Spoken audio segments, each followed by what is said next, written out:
So unti-unti na ngayong nagpaparamdam ang grupo ng Los Angeles Clippers, mga kaibigan, nag-iingay na itong si Kawhi Leonard, buhat na buhat niya ang kupunan.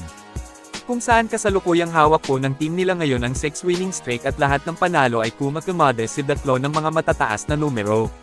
Sinusubukan nitong si Kawhi na iangat ang team niya sa mahirap na Western Conference, na alam naman po nating struggle malala ang LA Clippers this season.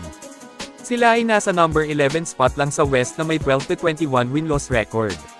Sa laban nila kontra Utah Jazz ay uminit na naman si Datlo, kung saan nagtala po siya sa laro ng 45 points para talunin ang Jazz, mga kaibigan. 20 points dyan ay sa fourth quarter, mas naghalimaw pa siya pagdating sa crunch time.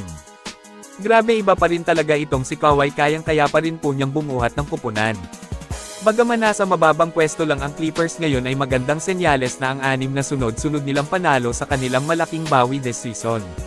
Sinabi ni Kawhi sa kanyang latest interview pagkatapos manalo versus Utah na kumbaga hindi man nga daw po sila matatawag na contender ngayon, o matatawag na malakas na team, pero patuloy nga daw po silang makikipag-compete sa mataas na level at susubukang baliktarin ang nangyari sa kanila.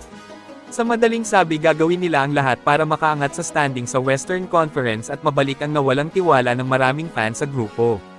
Tamang-tama din si Kawhi sa sinabi niyang pwede nga daw na tawagin ang team na malakas na grupo kapag nasa rank number 8 ito pataas.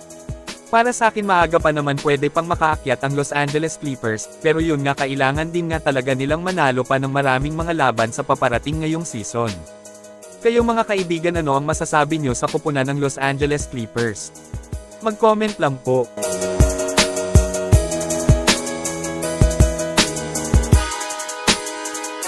Ngayon ay dito naman tayo sa rookie ng Golden State Warriors na si Will Richard, kung saan maraming fans po ang humanga sa husay at kumpiyansa ng batang ito.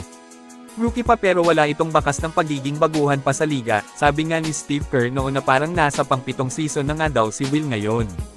Walang duda ang galing ng manlalaro na ito, isang matinik na two-way player, may kumpiyansa at hindi takot magkamali.